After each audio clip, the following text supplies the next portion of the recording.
Hey there, listeners. Welcome to Hines On Air, your weekly dose of inspiration, motivation, and real-life entrepreneurial stories. I'm Matt Hines, your host, and I'm excited to have you join me on this journey. From building a successful law firm to venturing into other industries like real estate and social media, I've experienced both the triumphs and the challenges that come with entrepreneurship. I've learned firsthand the importance of resilience, adaptability, and a relentless pursuit of excellence. On Hines On Air, we're diving deep into the world of business, law, and personal growth. Join me as I chat with incredible guests who have faced adversity, defied expectations, and achieved extraordinary success. We'll discuss their strategies, their mindset, and the lessons they've learned along the way. Whether you're an aspiring entrepreneur, a seasoned business owner, or simply someone looking for a little inspiration, Hines On Air is for you. Remember to subscribe, like, and leave a review whenever you listen to podcasts. Your support helps us reach more people and continue sharing these incredible stories. Let's get started. Hello, everybody. Matt Hines back at you with another Hines On Air. Look, I have not been more excited about a guest before than I am today because she has done it all. She's got a traumatic history starting out in childhood, but then throughout her life, she's achieved so many goals and dreams. She is a professional actor. I got to read it because there's just too much to remember. A professional actor, spokesperson, writer, author, mentor, and speaker. I think I read also on your website, you speak 8 languages. Is that right? Oh, no. No? That's I saw. And before we get too far, this is Walker Brandt. Please welcome Walker Brandt to the show. I was about to get. I thought it said there's 8 dialects, and I assumed that was 8 languages. No. No, you must be looking at accents. Is that Accents. okay? Yes. Well, that's still impressive. Yes, I used All right. a lot of accents in my work. So, yeah. Oh, okay. That's probably Okay. what it is. Where was WalkerBrandt.com? Is that your acting website? Yes, absolutely. That's All why right. I better go make sure that it hasn't been hacked and nobody. I'm to put my VA on that. No, It's not saying that I speak 8 languages. It doesn't. I translated that into languages from dialects. So. Oh no! Anyway, it's I not- from the time I've spent abroad, I probably could have had I been a little more skilled in that arena. I'm a high functioning dyslexic, so learning another language is like some kind of fine tuned torture for somebody like me. Yep. Although I have an ear and I can pick up dialects really quick and I can pick up accents really quick. But I remember when I was living in Germany, working on a series there, and the producer's like, "You want to learn the language?" And I thought, well, yeah, this might be fun to try. I have never experienced a more phonetically different, denser language than German. And I said, you know what? I dove in a little bit, and I think that it might just become a little overwhelming to do that and this series at the same time. I think I'm going to let this one go. Hey, well, listen, it's been about 6 years now. My wife's from Ecuador, so she's native Spanish. And so I have a law firm, and we mainly work with the Hispanic community. So I'm like, well, I need to learn Spanish. 6 years later, after 2 tutors, all kind of books, all kinds of courses, nothing. I mean, I may have like 3% of it. It's tough. I'm like, what is wrong with me? It just won't stick. It is exactly. It is really tough. And Rosetta Stone, did you do that? Did you do the whole? Oh, yeah. Oh, I mean, like hardcore. I had a stack of cards. I was all about it. No, hadn't stuck. I know. And there's a point where you just say, this is not settling in because your brain is letting you know you've got enough in here and your focus and your interest level in these other things is higher. So it might be wiser to hire somebody else to deal with that part of your life. And in your case, you're married to somebody who can help you in that part of your life. Thank God, because we can't force our minds to grab something. Our minds resist and we try, but it just is an uphill grind. And it was tougher than I thought. I'm like, all these little kids running around me speaking Spanish. I'm like, well, it can't be too difficult. Well, I don't know. This old brain of mine just wasn't moving at the right speed. And you just hit the nail on the head. It's much easier to learn a new language when we're young. Definitely. That's right. Definitely. That's right. Yeah. Okay. Well, listen, thank you very much for being here. Thank you. Can you give us a little brief history of It's always exciting to me to hear with somebody has sort of a tough beginning and they overcome all that. Can you give us a little summary of what life was like back then? Absolutely. Well, it is an interesting journey. Whenever I talk about my life, it feels like I'm talking about so many lives because they're such capsules of intensity and stages that are so clearly defined as I was shifting from one to the next, opening these doors into the unknown and moving forward despite the terror that can give us, especially being a child who was in a state of fear and terror on the daily.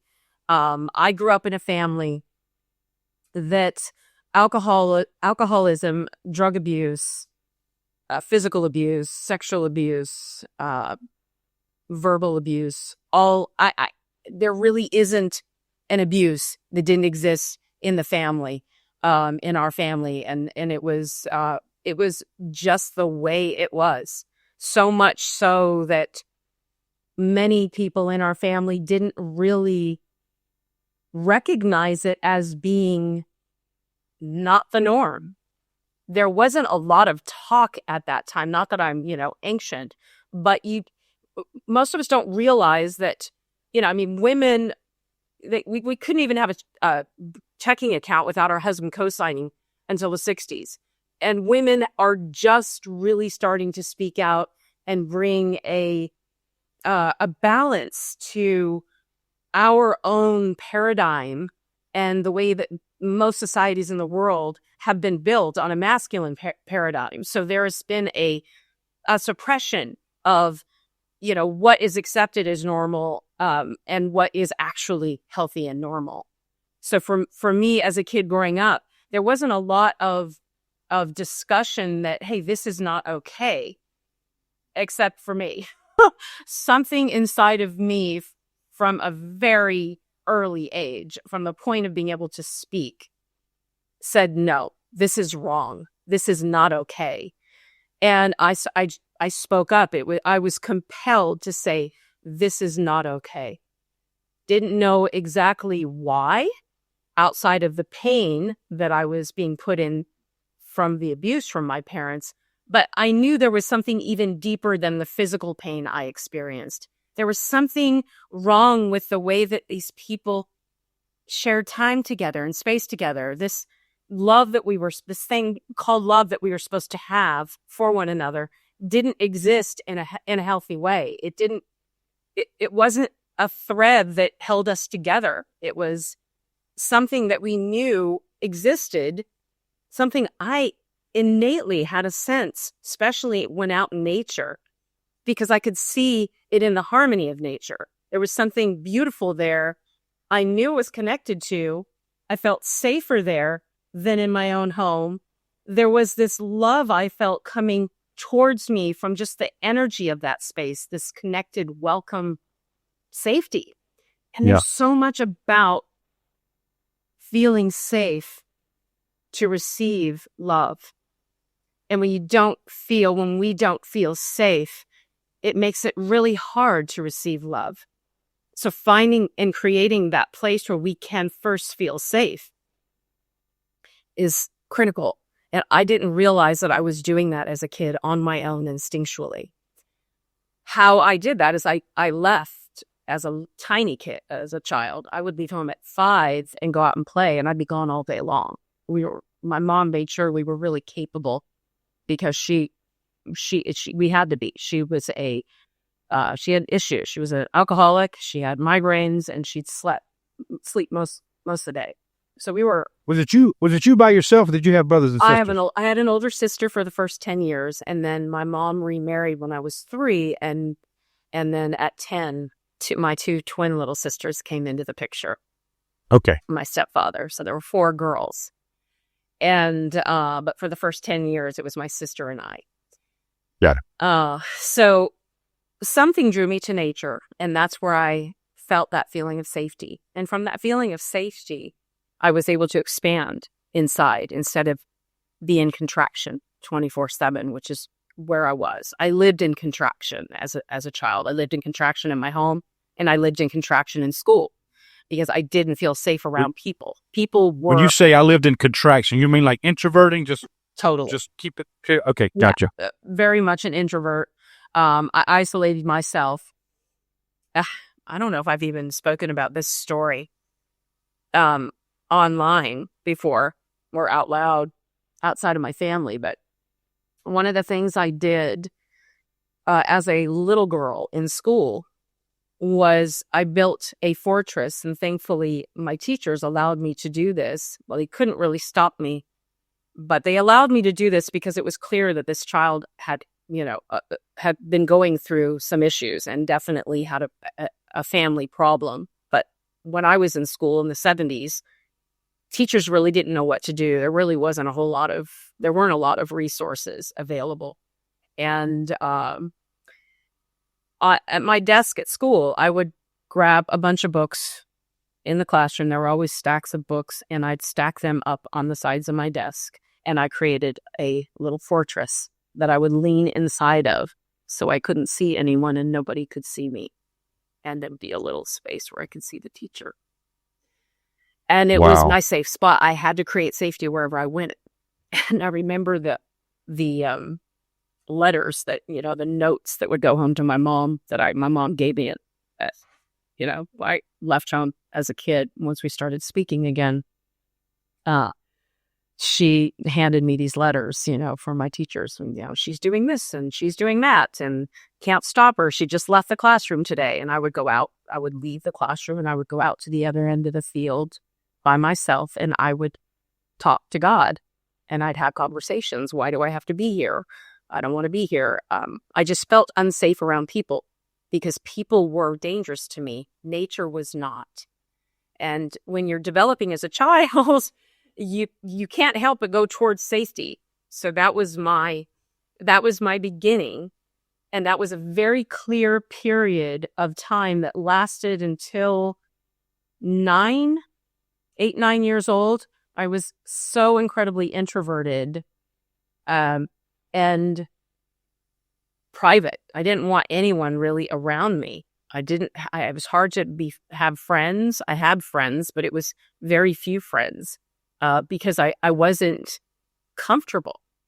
And it's important. Comfort is an important thing for a child to just feel accepted as you are. But when you have a family that isn't looking into their dysfunction, not doing anything about it, it becomes an environment of just constant suppression. And when a child is born into that, it's like a blade of grass trying to push through cement. It's the parallel that comes to my mind because you're pushing so hard to grow and seek light for your own health, your own right to life. And there's so much pressure on you coming from all sides that you can't understand, you can't comprehend, but it's pushing you inside instead of allowing you to expand and open to the world, which is your reason for being here. We're here to grow and to expand, not to contract. So at 9, we moved from this tiny little place in Santa Barbara called Painted Cave, which was a very isolated community as well up in the mountains. We moved to Central California, and I lasted there for about 3.5 years. I started running away at 13 and consistently running away 13, 14, and left permanently at 15 and a half and moved to Southern California and became emancipated at 16.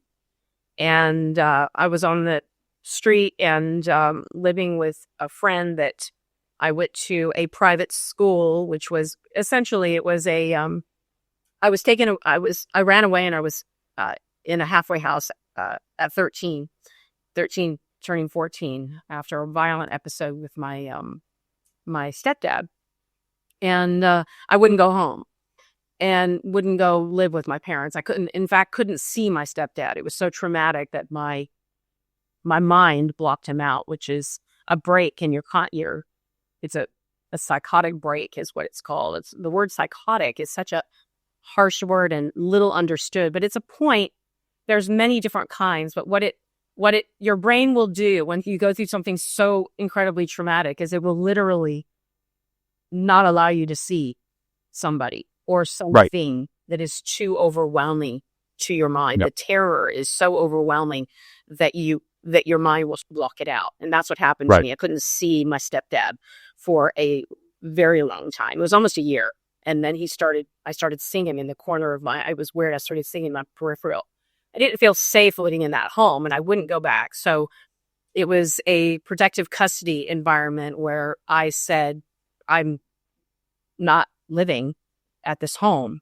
And the choice I was given, my parents were given, was there's a school that's essentially for kids that have issues. There really wasn't an advocacy for children. If you were a runaway, you were the problem back then. You weren't, it was not something that the environment didn't exist to be an advocate of a kid like it does now.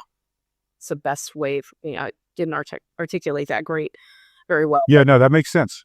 But you understand what I'm saying. So it has, that arena has grown so much in my lifetime that it's comforting to know that kids have support. I was such a strong personality and such a warrior against wrongdoing for my own self and for others that I just was, you are not doing this to me. I am not, even though I had a concussion, I was just a mess. I was not going to go back. You could not make me go back. Remember the sheriff, my parents, the lady that had the halfway house, the meeting we had, and me essentially at 14, laying down the law about what I was going to do. And I just simply said to the sheriff, you bring me back, I'm going to run away again. I'm not living in that home. And they didn't. Fortunately, my parents went along with their recommendation, and I went up to this school. And most of the kids from the school were from LA, and they were either kids that were hyperactivity disorder, they came from dysfunctional homes, they were gang intervention. There were all different kinds, kids from extraordinarily wealthy homes, but the parents were, they were just not existent. They went around for the kids and the kids were, in trouble emotionally. So it was essentially a school for misfit, children is what it was sort of labeled as. And I went there for a year, which had a bunch of issues in and of itself.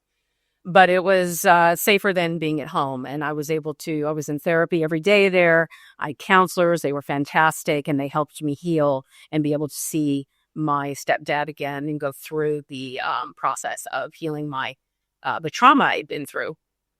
And enough to try and go home after at 15. And that lasted about 6 months. And it started to get violent again. And I left. Called my friend from that school who lived in LA, and I said, can you please come get me? I'm leaving. And that was it. That's the emancipation process, right? That's how it began? Emancipation process, yes. That's a legal thing with the courts? Did you hire an attorney and say, I am done? Or how does that work? You go to court, and I had a sponsor. I ended up, my friend that brought me to LA happened to be one of the kids that went to the school. Her parents were trying to keep her out of gangs. And she had gotten into some really dangerous gangs, and she was still connected to those gangs, unfortunately. And when I moved in with her, there was a drive-by shooting with bullets flying, and it was terrifying. Jeez. So that was my introduction to Van Nuys, to the LA basin, and it was like, okay, I'm not staying here. And fortunately, I had met a friend of hers who was a wonderful human being, and his family.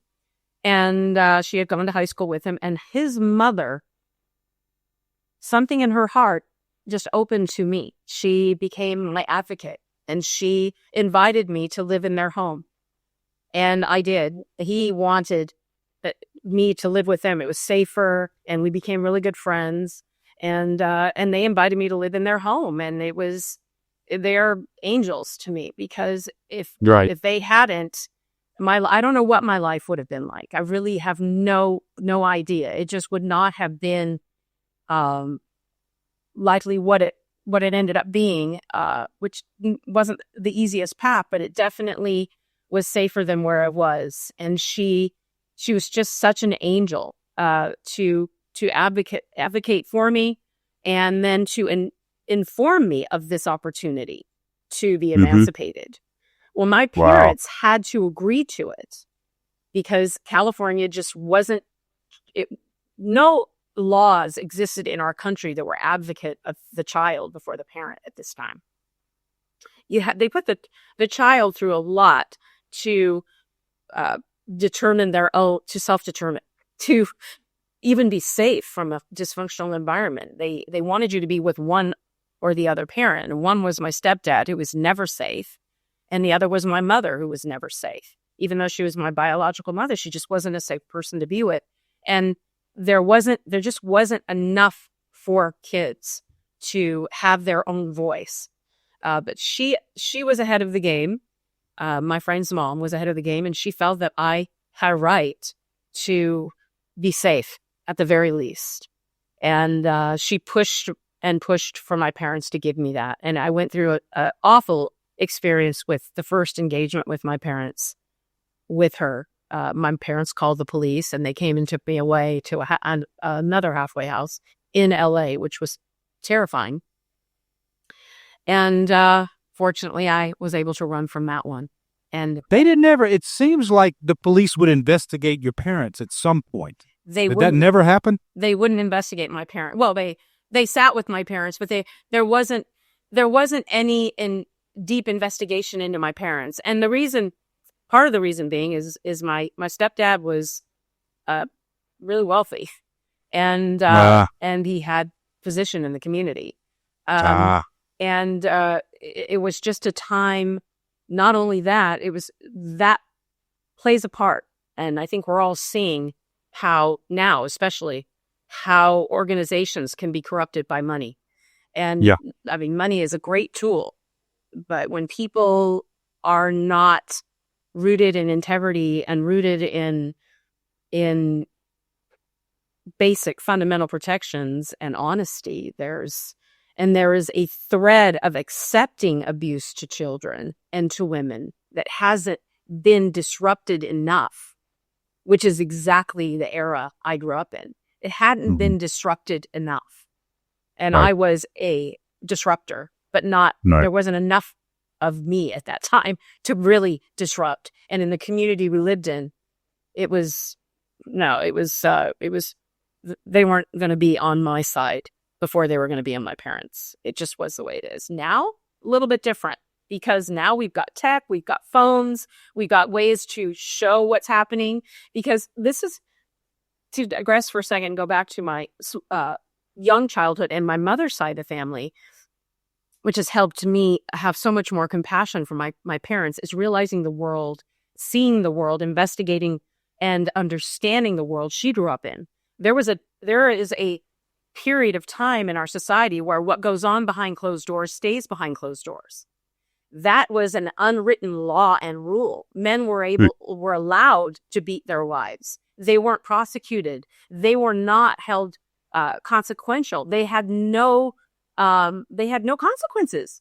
You could beat your wife and it was okay.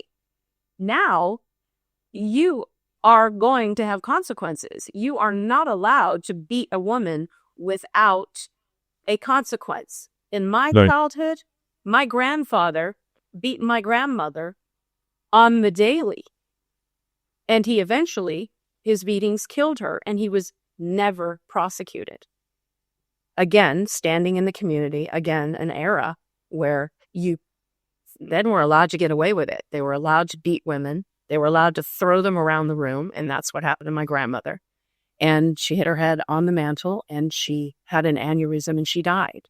And she was beaten on the daily. I was there as a child many times when my grandfather beat my grandmother, when my grandfather went after my uncles, who were younger and still living in the home when I was a child. I saw a lot of absolutely vicious violence from multiple generations in my family, from grandparents, uncles, and it just wasn't as you say, investigated. There was just no support for the women. And so the women in my family learned to live through it, within it, which all the children, they carried it in that way. And when you carry something like that, what you will inevitably do is just hand it off to your child to carry with them. That's right. You don't change anything. And for me, that was not going to be my story. And that was not going to be my story from a young age, Matt. I remember at 3 saying to my mom, "You're sad, you're upset." Her saying, "I'm fine. There's nothing wrong with me. Stop it." That was just her way. And that's what all the women did. But I just deny, huh? Yeah, deny. And that is setting the next generation up for the lie and to carry that burden and or fall into the same traps that the generations prior, drug abuse, alcohol abuse, self-abuse. And I've watched all my siblings go through all of that. And I went through some of it too. My abuse period, my alcohol and drug abuse period was definitely, it was pre-20. Thankfully, I went through it at a young age. I was in so much pain. Right. Even as running away, I fell into that, moments and periods where I experimented with drugs, trying to tune myself out, trying to shut it down like my family did, but it never stuck with me by the grace of God. There was something, that connection, as I just said, it's the connection that I forged as a little girl and that made a deep groove in me in nature. And I kept going back to that connection. It would pull me out in those moments where I felt like I just wanted to end it all. When I tried to commit suicide several times. The first time seriously at 14 when I left home. 14 with alcohol, and then 15 and a half when I left home. That day before was a suicide attempt. And I heard a voice in my head that said, "Don't leave or you'll die here." Yeah. And I did. And I listened. And that moment of listening to that voice changed my life. And that voice, when that voice speaks loudly in me, Matt, I listen. Right. I listen because that voice has never steered me wrong. So, I was emancipated. I enrolled myself in college, started studying child development at 17, and was approached by a photographer and thought he was a pedophile. Essentially told him to bugger off because that was not something I ever thought I could do.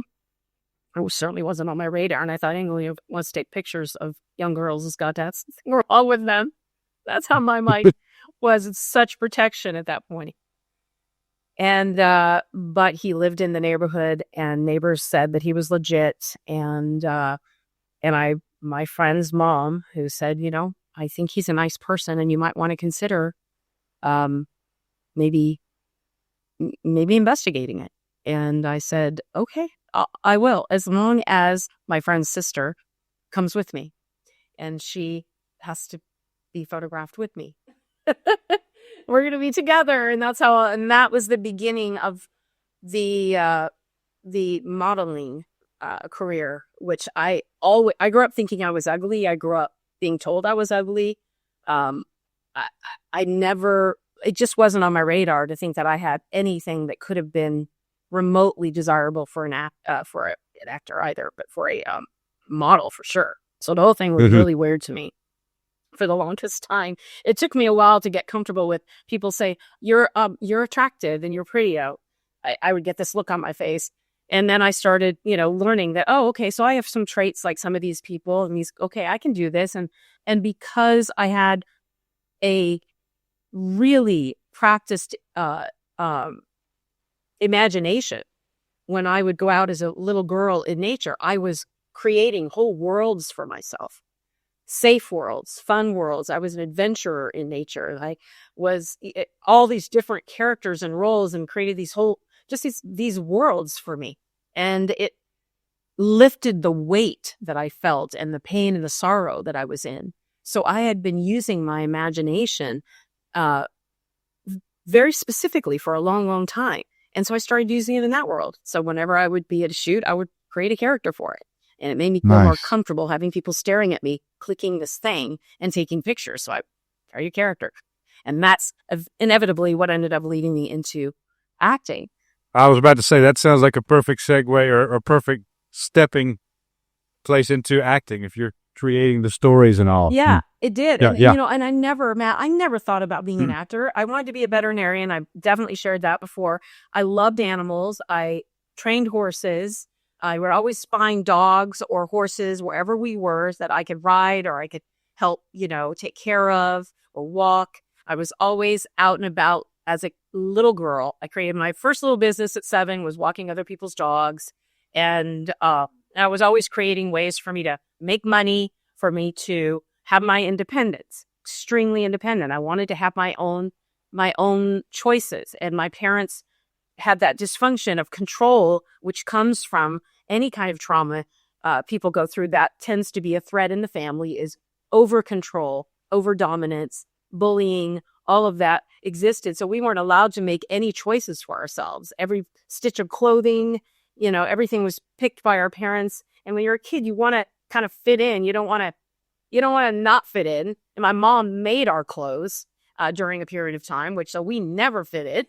And I was, I grew and I was tall and I had the long, lanky body and no pants fit me. So my mom would literally sew these 2.5-inch pieces of lace or some kind of fabric, a piece of a sheet or something to make it long. And it was horrifying as a kid, because you go to school and you see all these kids wearing similar clothes and you're the one that's standing out in a costume. And it's just, I need that on top of everything else that's going on in here. So it was wow, such a crazy experience, but it forced me to be resilient. It forced, I was just an oddball in many ways and in my own isolation. But so I had this desire to have my own money because I knew it would give me choice and have my independence. So that was going on from a really young age. And that drove me to obviously be independent, to be emancipated, to get my driver's license at 15 and a half, to actually have on the day on my birthday, have the actual, go down to the DMV and have my actual license. All these things that kids resist now, I was first in line. Give me my autonomy. Let me self-determine. Let me write my own story. Let me create something different. And not afraid at the same time of the unknown, which is, I think, something that we've lost touch with. It's so much of what we begin in that we love as children. It's the very thing we wake up and run toward every single day. We don't know diddly about diddly, yet we wake up and we want to know. We want to know. We want to run out there, whether we can walk or not, whether we can talk or not. We can't wait to be in the unknown.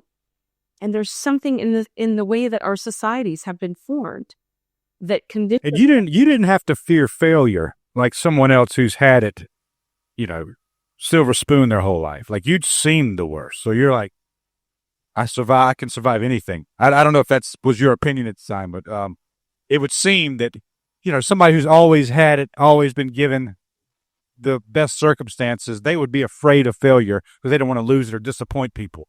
You probably didn't have that as much. I definitely don't think I had that as much. But you know what? I don't think it was even the language of failure. I don't think I ever said, I'd been through the worst of it, and that wasn't really in my consciousness. I just wasn't afraid to move towards the unknown because where I came from wasn't as safe as what I didn't know. What I knew was not as safe as what I didn't know. And that I think it's more about the safety thing, not even if there's an association of safety with maybe having, like you said, a silver spoon. I know people, though, that have come from what they consider, what society considers a normal childhood. I can't tell you how many conversations I've had with people where they're like, I didn't go through anything like you went through, but I relate to how you feel. Mm-hmm. And that has been such an interest and curiosity of mine, because I really don't think that we're very far away from each other when it comes to the actual abuses that we may have lived through and the circumstances that we grow in, but it's the way that we're made up as a person. Somebody who may have grown up in a silver spoon environment but didn't have their parents show enough interest in them could have Right. felt just as, terrified, and their mind could have associated that lack of interest with a level of abuse, and their reaction could be similar to mine just because of the way they're made. So I've learned in my life to not over the years, to just not see things from that perspective of, when I look at a child that's been, I've talked to children who are sex trafficking survivors, who are amazing, bright lights, and what they have lived through, it just blows my mind. For me, how can they? And they are this light. They have something in their spirit that has been able to come out of that.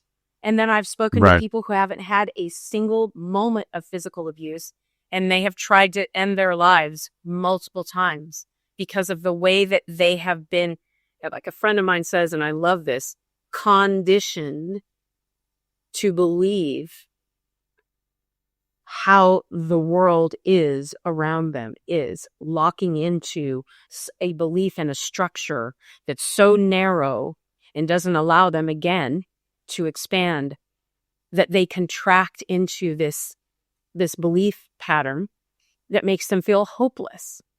And that, to me, is more dangerous than a lot of the physical abuses that we can go through in our lives, is how we can be conditioned to believe something that destroys hope and destroys our ability to see ourselves as these students of life that are allowed to expand and grow and make mistakes and pick ourselves up and go out and learn from that, and not feel it as the ultimate failure, but as part of this experience. Is these words like, it's a failure.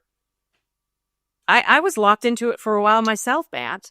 I was afraid to tell anyone about my story. I didn't share my story until 2020.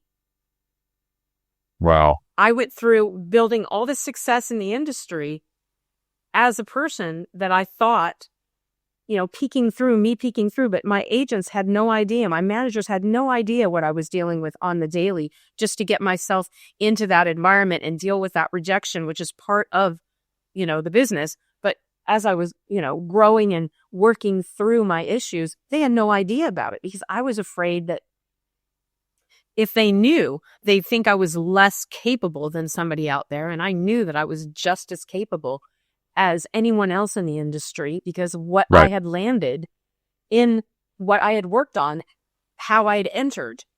I knew I belonged on these great projects because it's where I was. And I really believe where you find yourself, you're there because at that moment, that's where you belong.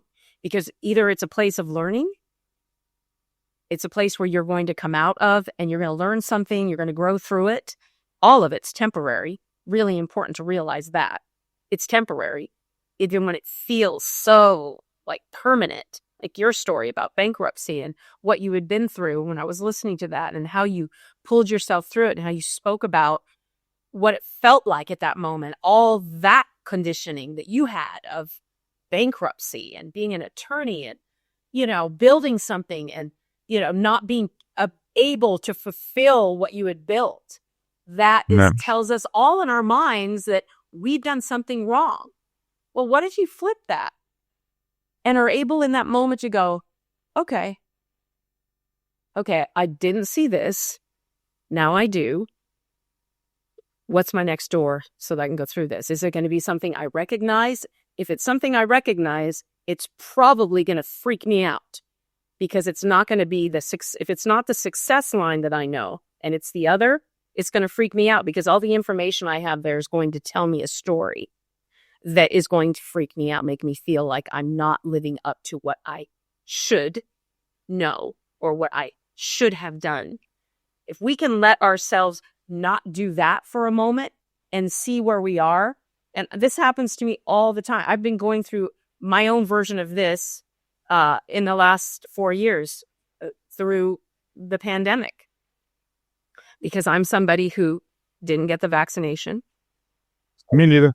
So I was certainly not able to work in my industry. And you had a lot of pressure in California. I mean, they were coming down hard. They were coming down hard. Georgia, we were lucky. In my industry, they were coming down hard. There were people that literally said they should die if you haven't. There were like people in my industry that I once respected telling people that they should, be jailed or die because we were the problem. They didn't know what I was living through in my life. They had no idea. They didn't know me enough to say that. I've always been a person that believes in our own personal autonomy, especially when it comes to the body that we inhabit. We have that right. And so I wasn't able to work in my industry because I was essentially, anyone that made the choice I made was on a list. And it's just starting there's just the awareness is finally happening.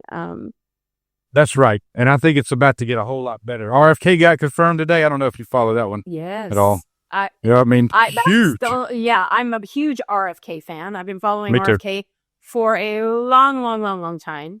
So I'm an independent, and he's always been, somebody that he and Dr. McCullough, these are people that I've been watching, following, listening to, just researching long before the following, before social media, because I'm a preventative health person. I went to homeopathy school.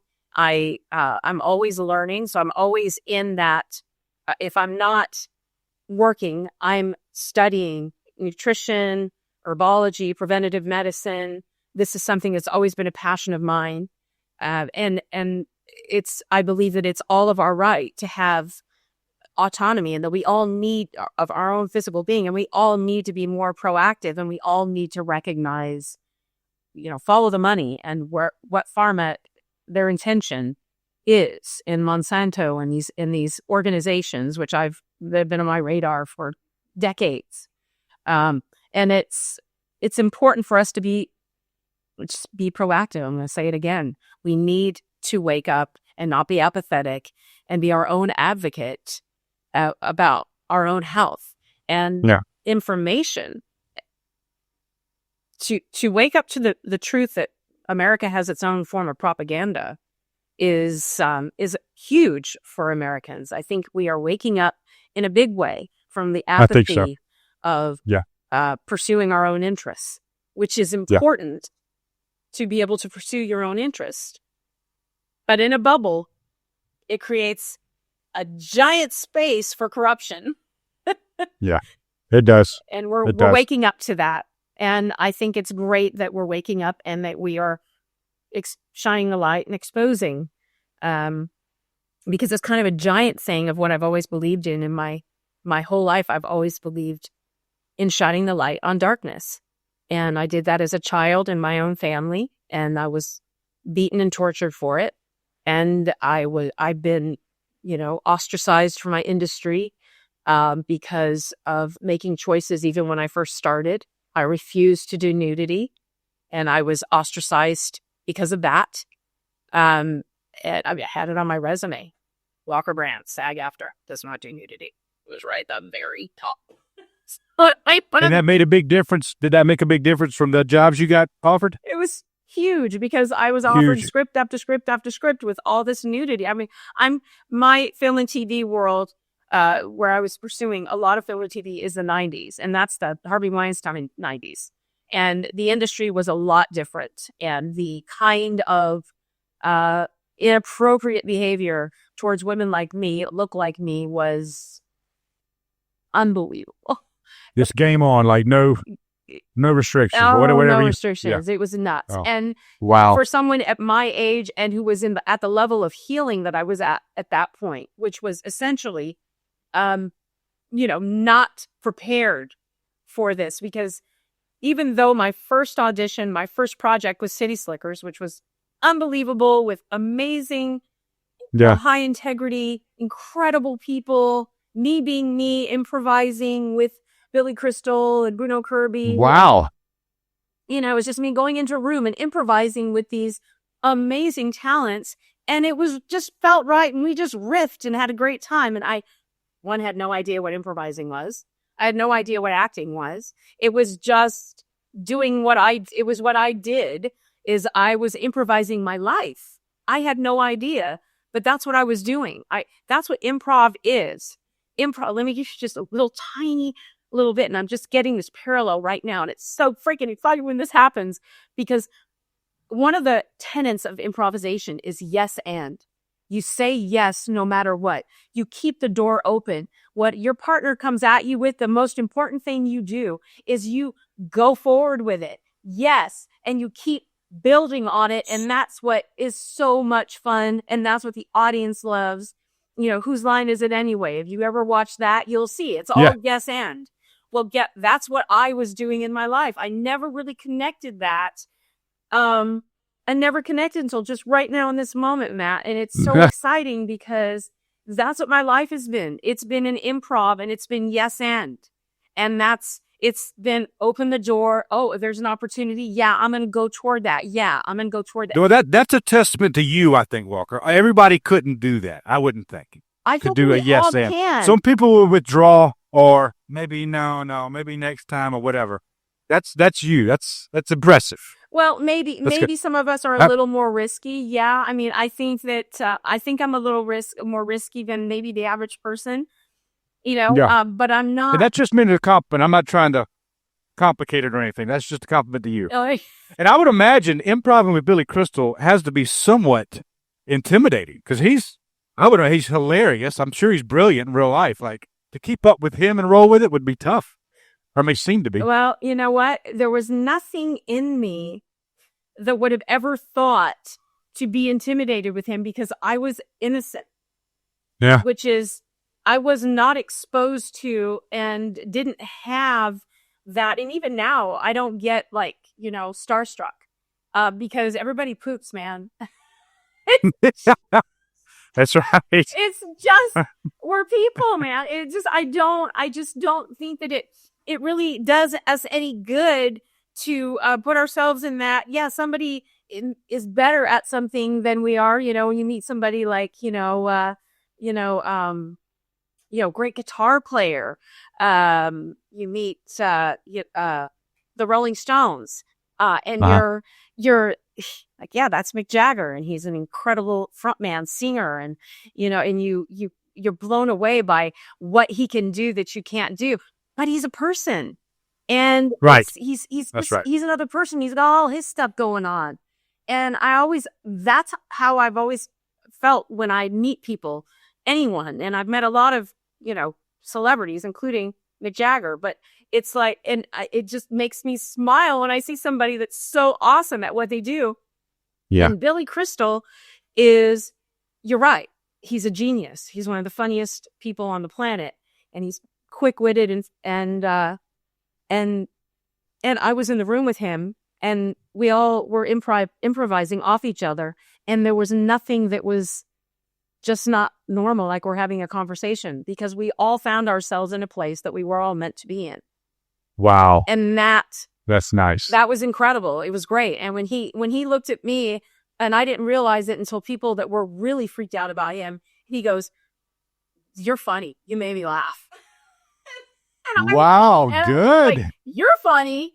And just because we were just improvising, and I thought that was such a funny thing, because you know what it was, Matt, more than anything, it was that freedom And that safe, fun place where people when you walk into a room and people respect you because you're there, you're time, you're a human being. They treat you with dignity and respect, and everybody's allowed to be who they are in that moment, the best of who we are in that moment. That's why it's so important to create that kind of space for people with dignity. Give them that dignity and respect. They're in the room with you because they belong there. They're there because they belong there. When you enter a room and you enter with that experience that we're all there and we all belong there together, it is such a freeing place. When you take away that, we give ourselves the grace to take away any labels. And just be human beings in the room. We're in this room together. We all belong here. I think there'll be a lot more successful conferences and business meetings when there isn't that labeling going on where I'm the boss and you're the... That's right. I think it says a lot about Billy Crystal. If he's going to create that type of energy and that sort of a space where all y'all can freely act and do what you want, it says a lot. Yeah.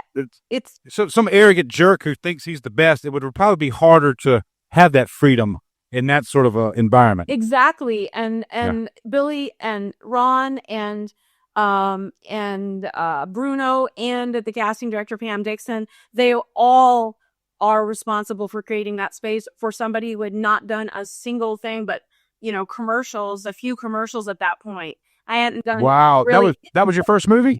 That was my first audition. Wow. It was my... Oh, you were improvising in the audition. I was improvising in the audition, yes. And the reason I got it, to go like full circle on the modeling thing, was that they were looking for a girl that looked like a model that could act. That was like what they told my agent. And my agent called me and told me that. And my agent had nicknamed me the Chameleon because my modeling book, you turn the page and it was a completely different, it looked like a different person because like I said, I created roles for pictures. So I inhabited these, different people in my mind, and it showed in my pictures. It was obviously me, but there was like an energy about it. And so my agent nicknamed me the Chameleon in my book, and people started calling me that. It just didn't have the same person with different clothes on, right? And which is what a lot of books look like. And same looks, same poses, different clothes.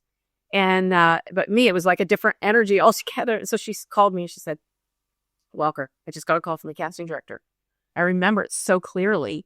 She woke me up in the morning and they were looking for a model that can act. It came across my desk and I'm thinking it's got to be you because I've always felt you were an actor. And you're like an actor stuck in a model's body. And I was like, what is an actor? And she goes, well, just go meet the casting director. They're actors. They're like people there. It's for a film and Billy Crystal's in it. And I was like, oh, Billy Crystal. Oh, I used to watch him on, I think it was Soap, right? And I was so excited because I think it was on Soap. And I was like, oh, that's so cool. And I was so okay. And so I went and I met with the casting director and she was like, I'm going to call you back to meet Billy, and called me back a week later. And I went in and had that experience. And we just played and hung out and did an improvisation on the plane after they had been gored, or, rang the bulls, and the whole thing. And it was just hilarious. And we were laughing and having a great time. And then I remember when they called me and my agent said, you got the role. And I was like, huh? Wow. She said, you got the role. And I was like, okay. She goes, are you excited? And I said, it's so clear in my brain. I said, I don't know. Should I be? Is this a thing? And she goes, yeah, I think it's a pretty big thing. It's a pretty big movie. And, but you don't have any reference points. So we'll be as excited as we can right now. And I was like, okay, sounds fun. Sounds like it's going to be fun. And it was an amazing, amazing experience. It was incredible. And my second audition was Star Trek, The Next Generation, the role I did on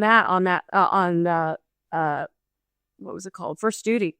That was my second audition. And so it was just such a trip to enter. Well, you're like batting 1,000 here, right? Pardon? You're like batting 1,000. I mean, that's pretty good. You try out for City Slickers, you get it, and then Star Trek, and you get it, right? Yeah. Wow, that's amazing. Yeah, and then my next film, as Bruno warned me, I'm out in the middle of that Italian Alps on this really low budget film.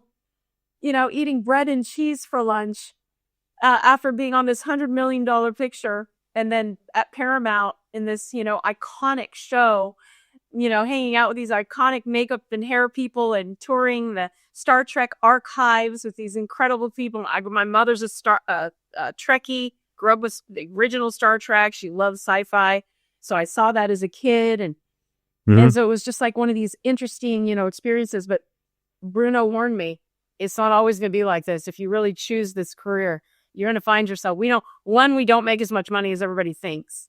It may look like we do, but we've got agents, managers, PR people. We've got all this money we have to spend on our career. Right. And it's a lot. And I remember him saying this to me, God rest his soul. What an amazing human being he was. Ms. Walker, I drive a Maxima. I was like, a Maxima? What do you mean? And he goes, it's not a Mercedes. And I said, oh, I am driving a Mercedes. And I just didn't have that thing either about cars. And he was like, yeah, I'd like a Mercedes.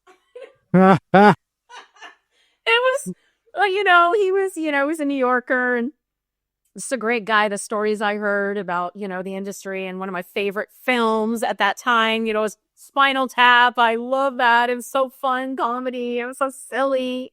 Yeah. Spinal Tap, it's just, it's such a fun time. It was very innocent to go full circle on the innocence mat. And this is so important we give ourselves this, because when we allow ourselves to walk into a room as that innocent person, taking away all the labels we may have on it, let them come up in your mind when you have a meeting. Don't resist the labels. Let them come. Oh my God, this is an important meeting. Oh my gosh, I'm meeting this person. If they come up for you, whatever it may be, well, I got to nail this. I got to do this. Let all that stuff come up, but don't grip it.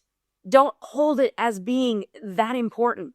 Let it come up and let it flow through you, and allow yourself that innocence you had as a kid to explore and discover something new. Because when you walk in and give yourself that freedom, allow those things to exist, because they are part of your conditioning. They're part of what you've learned up to this point, but they're part of what you learned, which is here.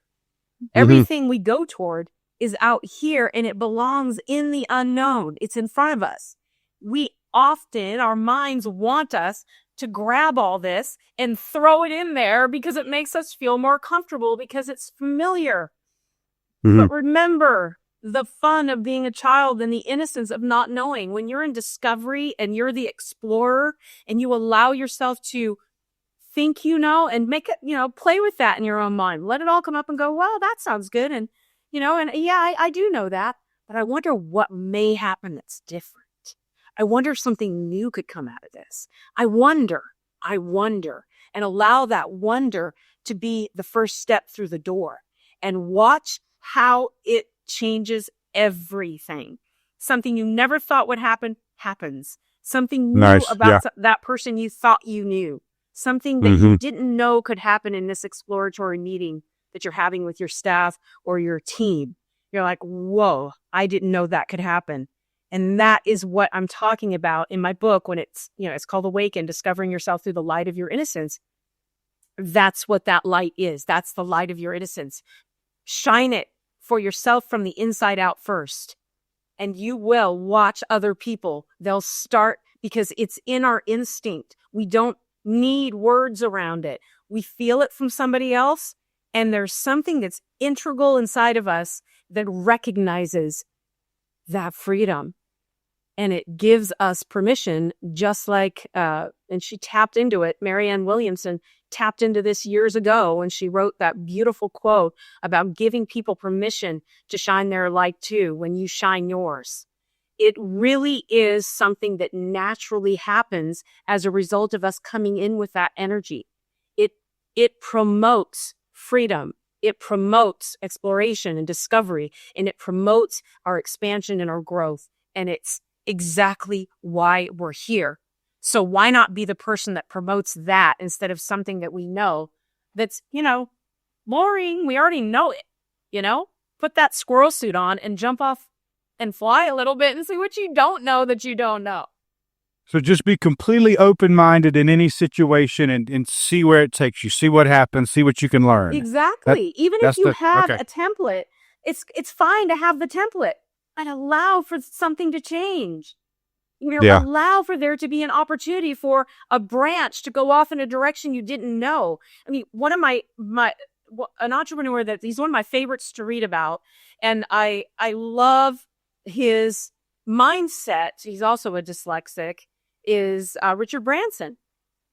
That's the way he functions. And he doesn't think of, failures. People look at failures. He doesn't think of them as failures. He was doing stuff at a really young age too, creating businesses, and they didn't fit well. He realizes now, that those were ones I didn't have passion around. And sometimes in our business, we put ourselves in such a pressure that we're supposed to have all the passion. No, we're supposed to surround ourselves with the people that can take and run with those passions that aren't ours. We have created the opportunity.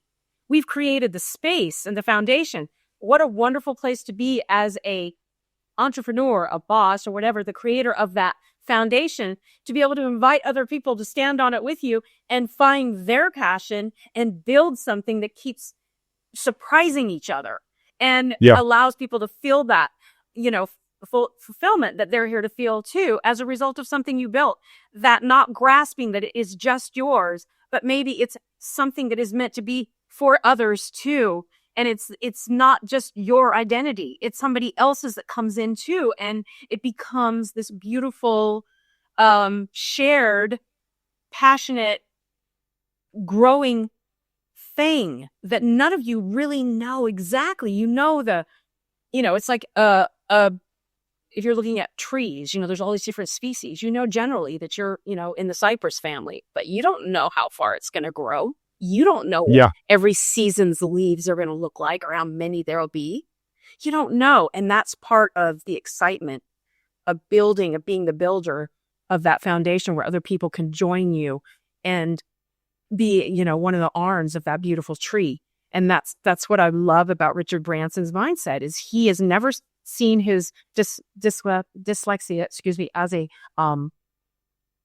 as a disability, thereby. I just have had to work harder, especially in my business. I've had to work harder to memorize, to learn, to read, and I write things out. And I maybe have to, then somebody who has, an ability, it makes me have to read things a lot more than maybe an average person. But it wasn't. Hasn't stopped you, that's for sure. It hasn't stopped me because you've accomplished a whole lot more than people who hadn't been labeled with something. I mean, that's for sure. Well, and and that's something I have to give my mom kudos for is in her dysfunction. She grew up in a family that wouldn't allow, and part of that, that genre or that generation she grew up in, and that genre of thinking. People wanted to label me as a kid. They wanted to put me on Ritalin. Doctors wanted to put me on Ritalin because I was diagnosed with hyperactivity disorder, and then I was diagnosed with anxiety disorder, and I had all these things as a result of abuse. I had shingles, severe shingles at the age of 7, covering my whole back, which is a disease that typically gets elderly because of the aging and the stress on the body. But I was going through so much stress at that time. I had shingles. I had a really bad case of it. So I had all these diagnoses as a kid. But my mom, in her, the way she had been raised and the way they would push things away and everybody had to kind of fend for themselves in the family, she said, "You're not going to label my daughter. She's not going to be labeled. She's not going to be put on drugs." And so she won. Good for her. Thank God she did that. Thank God. I know, because so many parents just go with the expert, quote unquote, and just get sucked into all that rabbit holes. It is. And it doesn't necessarily help the child. Some kids do need help and do need to be on something. They have legitimate issues with their functioning. And I think RFK is really showing the light on that too, and what causes some of that. And I've been watching that my whole life, as adult life, and agree with him on. There isn't a single thing that he's ever said that I don't agree with him, and I haven't seen evidence of. I agree with you, and they love using conspiracy theorists and all that crap. And then he's like, "Okay, well, tell me what I said and show me where I was wrong." Nobody says anything. No. They shut up at that point. No. But yeah, I'm hoping he does. And I love the whole awaken idea. I fully agree. Go in with open mind. I've had so many meetings, I guess you could say, that I thought were a waste of time. Like, why are we doing this? And you go, and maybe a person, I know so-and-so that lives down in Florida, and that little piece of information right there, if you follow it in content, it could change your life, open up a whole new world for you just by kind of pursuing the unknown or going with it versus being stuck on a narrow path.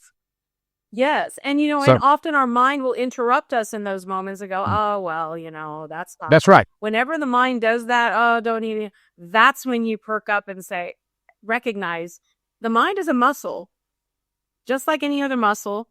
You can change the way your responses are. It's truly the only thing that you can, to some degree, control is our reactions if we practice wanting to know how the mind works. And how its number one facility is to be safe. That is not necessarily to our own betterment. Because being safe, as you know, as an entrepreneur, you wouldn't be an entrepreneur if you played it safe. That's right. And you have to know that when we all have that voice, we just have different levels of acuity when it comes to listening to it. And you can open that, you can develop a more connected listening to that voice by taking those moments when that voice says, well, something makes me want to call that person. Oh, come on. That's right. Not right. It's funny. The opportunities just kind of slide in suddenly. It's like it could go by so quick. Yeah. But it's huge. It could be huge. Yeah. That's how it happens. Yeah. And if you miss one and you go back and you see it, it's not a miss. It was an opportunity for you to recognize now, oh, that's what I should be listening to. It's not about, going backward and, shooting ourselves and that's right. And critiquing what didn't happen. It doesn't make any difference. It is what it is. You can't change it. So why not go towards the next? Well, then I'm open for the next opportunity.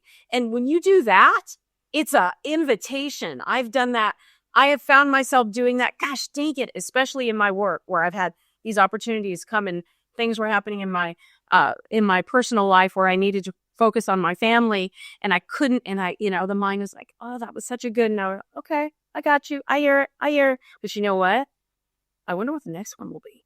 And really put yourself in that, excited, engage the emotions, get that tickly feeling in your stomach, use your imagination. We all do it when we're kids. We pretend and we create this whole world. Do it for that second. I wonder what the next one will be. And does something to the space around you. It sends out this invisible signal that, bring it on. There's something, and it shows up. I know you've experienced this. The physical universe will align to those impulses that you're putting out. It does. It does. Exactly. Yeah. And it's it's a simple awareness that we all have, that we can become our own, best parent, that we become our own best parent, our own best steward, our own best guide. And we open that door for ourselves. It's a beautiful experience. And that really, I think, is what this life is about. Why we came here is to experience that, not to be constantly going like this. Yeah, that's right. Yeah, that's right. It's a good way to put it. Yeah. Oh, wow. Well, listen, Walker, I hate it. I'm out of time, but this has been a fantastic conversation. So much fun. And it's so good. Kudos to all you've accomplished, all you've overcome. It's such an inspiration for everybody. Thank you. It's a testament to the human spirit that you could go through that kind of trauma, come out, achieve the success that you have, and just keep going with a positive attitude. It really does. I think everybody needs to hear it and get inspired by it. Oh, I give glory to God on that one, because I really do believe that me asking and just asking for help and allowing myself to not know what that would be has led me down this path. And there's just evidence that's showing that works. And I definitely follow the evidence. So that's another one of my own tenets is follow the evidence. And I've got some. Yeah. Very good. Tell us again, what's the name of your book? Awaken, Discovering Yourself Through the Light of Your Innocence. All right. We'll post that here. Yes. I still look forward to re-listening and my VA hearing this and creating some fun promos for this, because it's just been such a joy talking to you. And we went all over. We did. I feel like we've been on like this really fun like ride, and almost like a spaceship, exploring all these different areas, like, and that's it, and it's just been a fun conversation and exploration. Thank you. You. Yeah, well, me too. Thank you too. It has been. I feel the same. All right, cool. Well, thanks, Walker. And thank you, everybody, for joining us. It has been, I hope you've learned a lot and gotten inspired like I have. It's a tremendous story with a tremendous ending. Let me ask real quick, Walker, are you working on anything right now? Well, whenever I'm working on something, I can't talk about it because we have to sign NDAs.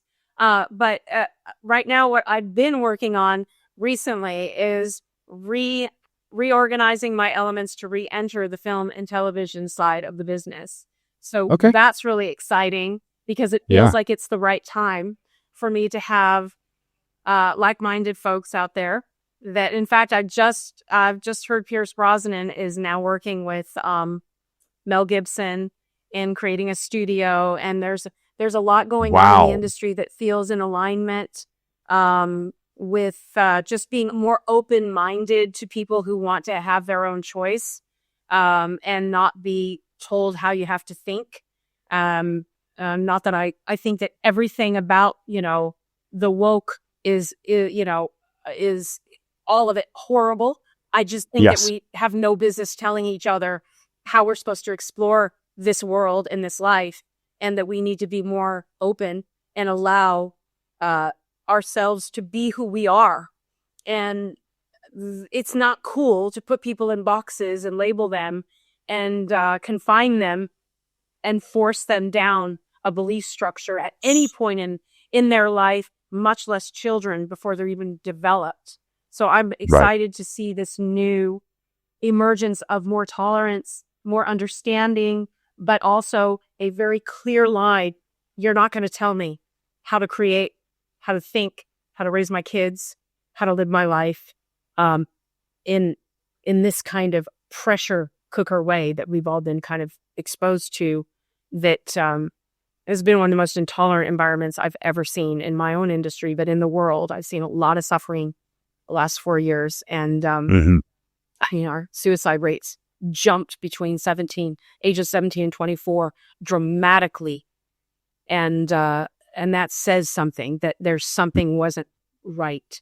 So I'm excited to re-enter into an environment where I feel like, there's more openness. Comedians can be comedians and they can say what they want. They're not going to be canceled. And that's right. I think it's important for us not to cancel each other. And that part of that whole mindset I don't like and I don't support. So I'm excited about that. And I'm also I work with Lisa Nichols. I coach in her community. And I love that. I love coaching speakers, and I love helping people tune into that light inside and open themselves up to the unknown discovery and grow into who they're meant to be. So I do that. I work in her community with her. Love that woman. She's a wonderful human being. And I started doing that during the period of the pandemic when I wasn't able to work in my industry because they were not open to people like me. So I'm grateful that the doors are opening and people are just starting to ease up and just become people again. That's right. Everybody. That's right. That's a good way to say it. People becoming people again. It got so crazy. It got so crazy. It got crazy. Anyway. It got crazy. Yeah. I can't imagine raising a child right in the last, like this. I'm just glad our daughter's in her 30s. And oh, mercy. Give us all some. Thank you. There we go. That's right. That's right. All right, Walker. Well, thank you again. Thank you so much. And everybody, thank you for joining us. It's been another Hines On Air. Remember to subscribe to the channel, comment below, and share this with your friends. And we'll see you at the next Hines On Air. Hines On Air is for you. Remember to subscribe, like, and leave a review whenever you listen to podcasts. Your support helps us reach more people and continue sharing these incredible stories.